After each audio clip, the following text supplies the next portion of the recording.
없는 중에 하나님을 믿은 것, 즉 예수 그리스도의 부활에 대한 믿음으로 하나님의 의를 얻은 존재다라고 이야기를 하고 있다고 하는 겁니다.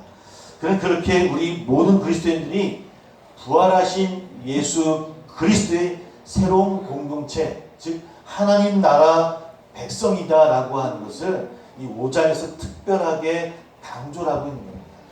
유대인들뿐만 아니라 우리 모두가, 그 당시는 유대인뿐만 아니라 이방인들, 기독교인 다 포함되어져서 모든 사람들이 하나님의 나라 백성이다라고 하는 것을 강조하고 있더라는 겁니다. 그러므로 예수 그리스도 안에서 우리라는 공동체성을 상실한 기독교라고 한다면 그것은 올바른 기독교가 아닙니다. 같은 공동체 안에서는 기쁨도 또 슬픔도 함께 나눌 수 있어야 합니다. 기쁨은 나누어도 슬픔은 짐이 되니까 어떻게 나누겠습니까? 아닙니다. 나눠야 됩니다. 슬픔은 반대죠. 슬픔은 나누어도 그런 기쁨은 나누지 못한다? 아닙니다. 기쁨도 나눠야 됩니다. 공동체라고 하는 것은 슬픔도 함께, 기쁨도 함께 나누는 공동체가 하나님 나라의 모습이고 또한 교회의 모습이 되어져야 된다라고 하는 것, 이것이 성경이 우리에게 설명하고 있는 내용이기도 합니다. 그렇다면 우리는 어떤 모습일까라고 하는 것이죠. 세안교회는 또 나는 그렇게 나누고 함께 슬퍼하고 함께 기뻐하고 있는가, 한번 되돌아보는 귀한 시간이 또한 되기를 소망합니다. 오늘 함께 했던 오늘 1절의 핵심은 아브라함처럼 믿음으로 의롭다 하심을 얻은 우리가 주 예수 그리스도로 말미암아서 뭘 누린다고요?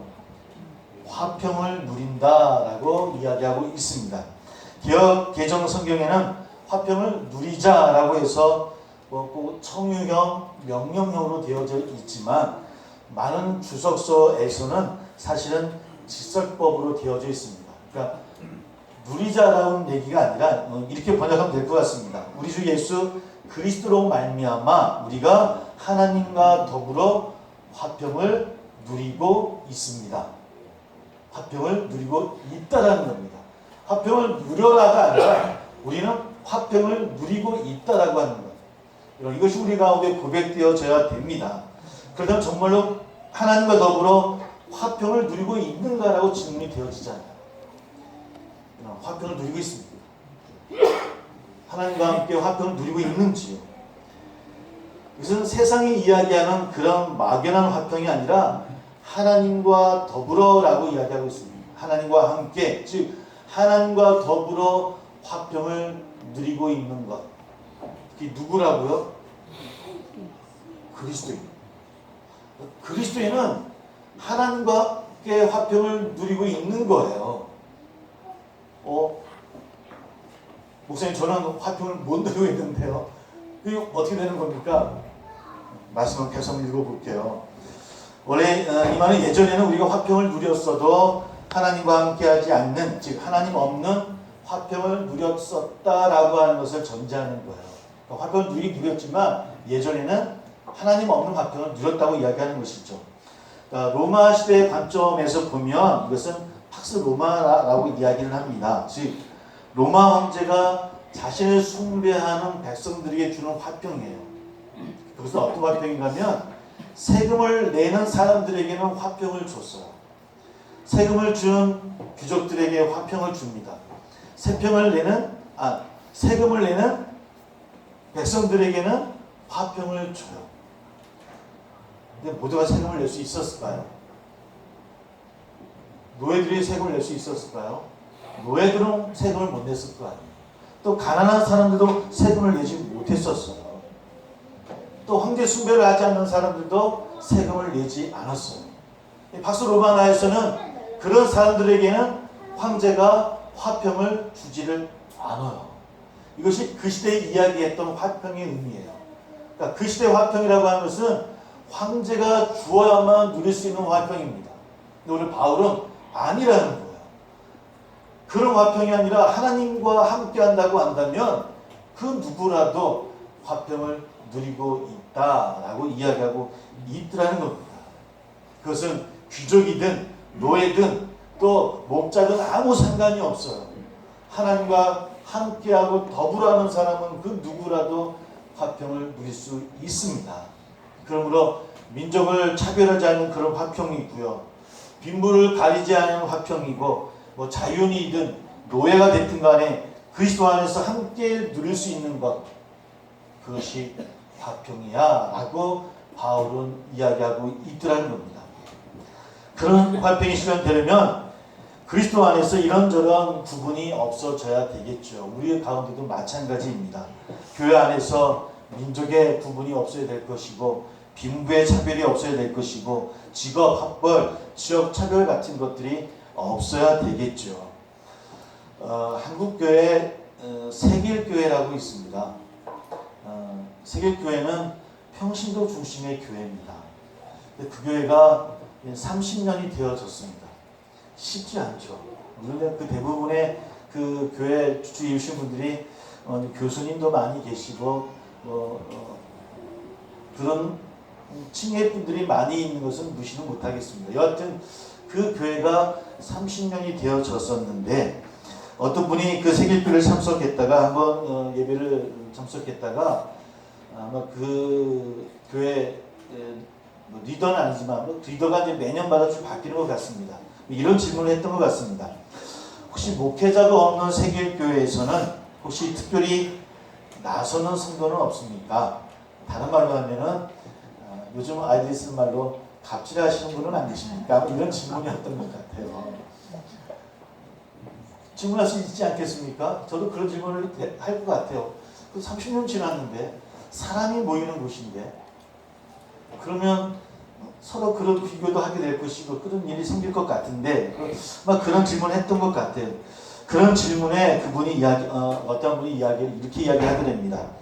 밖에서는 장관, 판사 일을 하는 사람일지라도 교회에 오면 식탁을 닦고 설거지를 하고 청소를 하는 그런 것 때문에 그런 일들은 없었습니다 라고 이야기를 하더래요. 전 그걸 보면서 우리도 그러는데 이런 생각도 해봤는데 좀 그것이 30년 세길교회를 지탱해온 힘이 아니었을까라는 생각을 해보게 되었죠. 아마 그 안에서 조금이라도 그런 차별을 두는 모습이 있었다고 한다면 유지되지 못했을 것입니다. 그러나 그런 것들이 교회에 와서는 직장도 뭐 그런 빈부의 모습도 그런 지역도 학벌도 아무 문제가 안 되었던 것 같아요. 오직 하나님 앞에서의 백성으로 세워졌던 교회가 아니었는가. 저희 교회도 목회자는 죄송합니다 있긴 하지만 그러나 나서는 분 없이 우리 모두가 하나님 앞에 한 백성으로 늘 칭찬받는 저와 우리 모두 다 되기를 주의 이름으로 소망합니다. 공동체는 뭐냐? 바로 그런 것이 하나님 나라의 백성이라고 하는 겁니다. 근데 사실은 그럼에도 불구하고 우리가 된다라고 하는 것이 정말 어렵습니다. 서로 다르고요. 그 다름을 받아들인다고 하는 것이 얼마나 어려운지요. 그러게 바울은 예배의 언어를 사용해서 우리에게 계속 설명을 하고 있습니다. 2절을 함께 다시 한번 읽어봅니다. 2절 같이 시작. 또한 그로 말미암아 우리가 믿음으로 서 있는 이 은혜에 들어감을 얻었으며 하나님의 영광을 바라고 즐거워하느니라. 앞부분을 다시 읽어봅니다. 또한 그로 말미암아 우리가 믿음으로 서 있는 이 은혜에 들어감을 얻었으며, 은혜에 들어감을 얻었다는 것은 옛날 제사장들이 희생제물을 가지고 성소 제단으로 나아가는 예배 행위와 관련이 있는 말씀입니다. 근데 오늘날 우리들이 희생제물이 아니라 무엇으로 하나님께 나아갑니까? 무엇으로요? 우리 몸. 우리가 제사장이긴 하지만 믿음으로 나아가는 거예요. 우리는 하나님 앞에 믿음으로 나아가는 존재입니다. 우리 모두가 많은 제사장이고 우리 모두가 직접 하나님 앞에 나아가는데 희생 제물을 가지고 나아가는 것이 아니라 예수 그리스도를 믿는 그 믿음, 그분의 신실하심을 가지고 나아갈 수 있는 만인 제사장, 여러분 한 분 한 분이 제사장이라고 하는 겁니다. 여기서 믿음이라는 단어가 피스티스라는 단어입니다. 몇 번 제가 설명을 드렸던 것 같아요. 우리가 바랄 수 없는 중에도 하나님을 바라는 불굴의 믿음이기도 하지만 사실 더 중요한 것은 제가 뭐라고 설명을 드렸었냐면 우리를 구원하시기 위해서 십자가를 지시고 나아가시는 예수님의 뭐라고요? 혹시 기억나십니까? 참 감사합니다. 그러니까 제가 또 해도 몰라요. 예수님의 신실하심. 그 믿음은 뭐냐? 십자가를 향해서 스톱하고 싶고 피하고 싶은 길이기도 하지만 그 말씀을 따라 순종해서 나아가시는 그 예수님의 늘 여전한 신실하심이에요. 그 믿음이 뭐냐? 바로 그 신실하심을 이야기하고 있더라는 겁니다.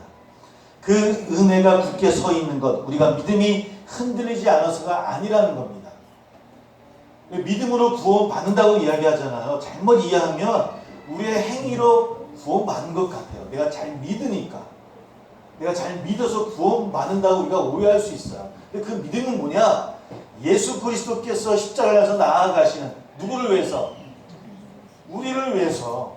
피하실 수도 있고 또 스톱할 수도 있으시겠지만 그러지 아니하시고 말씀에 순종해서 그 십자가를 향해 고난을 향해 피 흘림을 향해 나아가셨던 예수님의 신실하심. 믿음은 뭐냐? 바로 그 신실하심이에요. 그 신실하심 때문에 구원받는 것. 이것을 깨닫고 고백하는 저와 여러분 되기를 주의 이름으로 소망합니다. 결국 우리 그리스도인들은 그가 누구이든지 어디에 속하든지 예수 그리스도의 신실하심으로 인해서 그리스도 안에서 하나님과 더불어 화평을 누리고 있는 거예요. 누려라가 아니라 누리고 있다라고 하는 겁니다. 여러분 화평을 누리고 있음을 깨닫기를 주의 이름으로 소망합니다. 그러면 우리가 되는 일에 있어서 어떠한 차별이나 제한이 있어서도 안 돼요. 동일하게 화평을 누리고 또 그런 자격이 있습니다. 바로 그런 그리스도인들이 하나님의 영광을 바라고 즉 소망하고 즐거워한다라고 이야기해요. 당연하겠죠. 화평을 누리고 있기 때문에 소망을 갖고 즐거워하는 거겠죠. 화평을 누리지 못하면 소망도 없어요. 즐거워하지도 못하겠죠. 행복하지도 못한다라고 하는 겁니다. 즉 다른 말로 표현하면 그리스도인들의 가장 큰 특징을 이야기하라고 했을 때 저는 오늘 말씀을 빗대어서 이야기한다고 한다면 즐거워하는 거예요. 그리스도인은 즐거워하는 사람이에요. 데살로니가전서에서 항상 기뻐하라라고 이야기하잖아요. 저도 항상 기쁘지는 않아요. 그게 쉽지가 않단 말이에요. 근데 즐거워하는 사람들이 그리스도인이에요. 근데 우리가 무엇을 인해 즐거워할까요? 즐거워하긴 즐거워하는데 무엇을 인해 즐거워하는 걸까? 갑자기 재산이 늘어서, 갑자기 어떤 일들이 우리에게 좋은 일들이 생겨서, 또 진급을 해서, 또 건강이 회복되어져서 취업을 하고 입학을 해서 그런 것도 기쁘고 즐거운 일입니다. 그것도 하나님의 복인 것을 소망하고 고백합니다. 그런데 이것으로 충분한 즐거움은 아닌 것 같아요. 이런 일들이 모두 3절에서 걸려요. 3절을 같이 읽어보겠습니다. 같이 시작. 뿐 아니라 우리가 환난 중에도 즐거워하나니 이는 환난은 인내를. 네, 거기까지 보겠습니다. 그러니까 잘 되는 것도 우리에게 기쁨이에요. 의사한 성도들이 늘 그런 기쁜 일들이 일어나기를 소망합니다. 아멘? 왜 아멘을 안 해요? 이건 아멘 해야 돼요. 즐거운 일들이 일어나길 소망합니다. 네. 그런데 걸리는 게 하나 있는데 환난 중에도 즐거워한대요. 누가? 그리스도인들은. 화평을 누리고 소망을 갖고 즐거워하는데 당연히 좋은 일에는 즐거워하죠. 입학하고 취업하고 좋은 일 생기고 재산 늘어나고 이사하고 이런 건 즐거운 일이니까 기뻐하는데 그것으로 끝나는 것이 아니라 환난 중에도 즐거워한다고 이야기하고 있더라는 겁니다. 이 들리시스라는 단어가 환난이라는 단어인데 찾아보니까 잘되지 않아 여기저기 말썽이 생기고 재난을 당해 근심거리가 늘고 외부의 압박으로 고통 가운데 있는 것, 그러니까 안 좋은 건 다 포함되는 것 같아요. 그런 환난, 그런 환난에 기뻐할 수 있다. 근데 그렇게 환난 가운데 기뻐하는 사람들이 그리스도인이라고 바울은 이야기합니다. 그게 가능할까? 예, 사랑하는 성도 여러분, 가능합니다. 그것은 우리가 소망을 어디에 두느냐에 따라서 달려 있습니다. 그것에 따라 가능합니다. 2절 후반부에서 바울은 그리스도인들이 예수 그리스도로 말미암아 우리의 소망을 하나님의 영광에 두는 자다라고 말씀을 하고 있습니다. 그것이 바로 2절 후반부 하나님의 영광을 바라고라는 의미예요. 하나님의 영광을 바라고 즉 자신의 소망을 하나님의 영광에 두는 사람은 일상 중에도 물론이거니와 환난 중에서도 즐거워할 수 있다라고 하는 겁니다. 왜냐하면 예수 그리스도는 신실하신 분이시고 또한 하나님은 그 영광은 쇠하지 아니하기 때문입니다. 그리고 그 하나님은 늘 여전하신 분이기 때문입니다. 그분이 우리를 통해 약속해 주셨고 우리 그 약속을 믿고 나아갑니다. 그분은 우리를 통해 영광을 얻게 되어진다고 말씀하셨고요. 그분을 바라고 나아가는 그 누구라도 즐거워할 수 있고 행복할 수 있다라고 성경은 이야기하고 있다라는 겁니다. 그렇다고 한다면 우리가 바라는 하나님의 영광이 과연 대체 뭐라는 겁니까? 대체 뭘까요? 톰 라이트라는 신학자가 있는데 그는 장차 우리가 맛보게 될 그 영광이 아마도 아담이 잃어버린 영광, 즉 창조 세계를 다스리는 하나님의 대리자로서의 직이나 직무가 아닐까 축축하는 그런 글도 썼던 것이 기억납니다. 바울은 로마서 8장에서 우리가 장차 그런 하나님의 영광에 참여할 것을 다시 강조하는데 이렇게 이야기합니다. 8장 18절을 보면 생각하건대 현재의 고난은 장차 우리에게 나타날 영광과 뭐 할 수 없다고요? 비교할 수가 없다. 장차 우리에게 나타날 영광과는 비교할 수 없다라고 이야기하고 있어요. 또한 8장 21절을 보면 그 바라는 것은 하나님의 자녀들의 영광의 자유에 이르는 것입니다 라고 또한 이야기하고 있습니다. 사실 이렇게 이야기함에도 불구하고 그 하나님의 영광에 대해서 온전히 이해한다고 하는 것이 쉽지는 않아요. 좀 어렵긴 합니다. 어쩌면 오히려 그 반대를 더 쉽게 우리는 이해하지 않습니까? 즉 우리의 소망을 하나님 영광에 두지 않고 사람의 영광에 둘 때 어떤 일이 일어나겠는가라고 하는 겁니다. 어떤 일이 일어날까? 하나님 영광에 두지 아니하고 우리는 늘 즐거워하기를 원하고 행복하기를 원하고 아니 잠시 우리가 어떤 귀한 복이 누려진다 할지라도 그것이 끝까지 영원한 그런 기쁨이 될 수 있을까? 잠시 흥할 때야 온 세상을 얻은 돈 즐거웠다라고 또 금방 사라지는 것. 환란이 닥쳐오면 금방 모든 것 다 포기하고 다 파괴되어질 것 같은 우울의 나락으로 떨어졌다가도 또 회복되어 우리의 모습. 이제 그래서 이사야는 이렇게 노래한 것 같습니다. 모든 육체는 풀이요 그의 모든 아름다움은 들의 꽃과 같으니 풀은 마르고 꽃이 시들기 때문이다. 이 백성은 실로 풀과 같다. 그게 우리들의 모습이에요. 그러니까 사람의 영광을 바라보고 사는 사람들은 그것이 영원할 것 같지만 영원하지 않다라고 하는 것을 우리 삶 속에 늘 경험해요. 지금 잠시의 기쁨이 정말 오래 갈 것 같은데 정말 그러던가. 그것도 잠시 일주일, 며칠 지나면 금방 또 우리는 그 자리 그 모습 또 후회하고 또 안타까워하는 모습으로 우리는 앉아 있더라는 겁니다. 그런데 바울은 그 소망을 하나님께 두면 우리가 즐거워할 수 있다라고 이야기해요.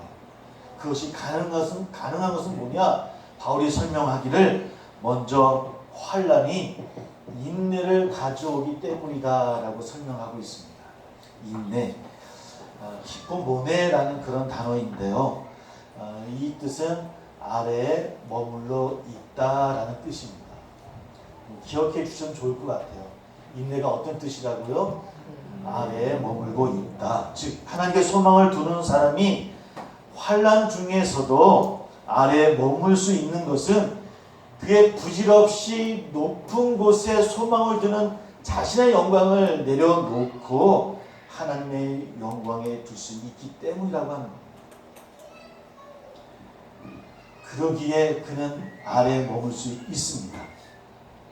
높은 곳으로 갈 때는 하나님의 방법을 따라서 하나님이 때가 오기를 인내하며 어떻게 한다면서요?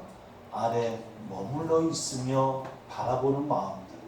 여러분, 이 인내함이 있기 때문에 우리가 환난을 이길 수 있다라고 바울은 설명합니다. 어쩌면 여러분 그 영화 뭡니까? 그 이번에 그 깐느 영화 기생충 혹시 보신 분 계십니까? 네. 저다지 보지 못했는데 아마 그 내용이 이런 내용인 것 같아요. 그 주인공들이 반지하에 산다고 하네요. 그죠? 반지하에 살고 또 잘 사는 또 그런 집과 비교되어진 것 같아요. 반지하에서 일순간 높은 곳으로 무리하게 그것도 불법적으로 옮기려고 한다고 한다면 부작용이 생겨지는 그런 모습들. 그러다 보면 반지하 사람이나 위에 사는 사람이나 똑같이 망한다라고 하는 것. 이런 이야기들이 그 기생충 안에 있는 것이 아닐까? 스포는 아니지만 그렇게 생각을 하게 되는 저요. 예고편을 너무 많이 봐가지고 설명을 그런 내용인 것 같아요. 보통 마찬가지입니다. 하나님의 영광, 하나님의 소망을 둔다라고 이야기하는 것은 우리가 아래에 머물러서 우리의 생각과 우리의 것들은 늘 높아요. 그 높은 곳을 나아가다 보면 얻을 때도 있지만 그 기쁨은 오래가지 못합니다. 인내하는 거예요. 그러다 보면 우리가 환난을 만나기도 하고 어려움을 만나기도 해요. 그러나 소망을 하나님께 두면 아래에 머물러서 천천히 쳐다보면서 이겨낼 수 있다라고 바울은 이야기하고 있는 거예요. 그 인내가 연단을 이룬다고 이야기합니다. 연단은 단순한 시련을 말하는 것은 아니고요. 시련을 통해서 얻어지는 인격을 의미합니다. 그러니까 그 인내가 무엇을 만든다고요? 하나님의 백성을 온전히 만든다는 뜻이에요. 그러니까 여기 환난, 인내, 연단을 잘못 이해하면 우리는 무조건 참아야 되는 거야. 참다 보면 어떻게 연단이 되겠지. 어떻게 연단이 되겠습니까? 우리 인간의 힘으로. 환난 가운데 하나님께 소망을 두고 머물러 있는 우리의 모습들 천천히 하나님의 소망을 두고 나아간다고 한다면 우리 스스로가 하나님을 통해서 하나님 앞에 시련을 통해서 증명되어지는 인격, 그의 가치를 갖게 되어지는 하나님의 백성이 되어질 수 있다라고 하는 것이 바울의 설명이에요. 저나 우리 모두가 그런 그리스도인의 삶의 모습으로 세워져 나가기를 주의 이름으로 소망합니다. 환난이 인내를 낳고 인내가 연단을 낳고 그러므로 그 연단을 통해서 우리는 소망을 갖게 되어진다라고 하는 것. 그러므로 환난 중에도 즐거워할 수 있다라고 합니다. 춤을 추는 기쁨의 즐거움은 아니겠지만 그러나 하나님께 소망을 둠으로 낭망하지 아니하고 포기하지 아니할 수 있고 다시 일어날 수 있는 힘이 있다라고 하는 것은 우리가 믿음으로 세워진 존재이기 때문이라고 합니다. 바울은 그 소망, 그 하나님의 영광에 둔 우리의 소망이 결코 부끄럽게 하지 않을 것이라고 이야기하고 있고요. 우리를 실망시키지 않을 것이고 우리의 기대를 저버리지 않을 것이라고 이야기합니다. 5장을 읽어봅니다. 소망이 우리를 부끄럽게 하지 아니하면 우리에게 주신 성령으로 말미암아 하나님의 사랑이 우리 마음에 부은 바 됨이니 그런 소망하는 우리를 향해서 삼위의 하나님께서 성부성자 성령 하나님께서 우리와 함께 관계하시며 우리를 이렇게 세워주시고 우리가 늘 즐겁게 신앙생활할 수 있도록 우리와 함께 하신다라고 하는 겁니다. 그러므로 실망하지 말고 포기하지 말고 두려워할 필요가 없다라고 우리에게 이야기하고 있어요. 왜? 삼위 하나님이 우리와 함께하고 있기 때문입니다. 아니 심지어 환난 가운데서도 우리는 이길 수 있다라고 말씀하고 있다라고 하는 겁니다. 우리 이를 위해서 우리의 소망을 하나님 영광에 두는 저와 되기를 소망합니다. 그리고 나아가는 우리 모든 성도들이 다 되어져서 할 수 있다면 늘 행복한 신앙생활을 누릴 수 있는 우리 성도들 다 되기를 주의 이름으로 축복합니다. 기도하겠습니다.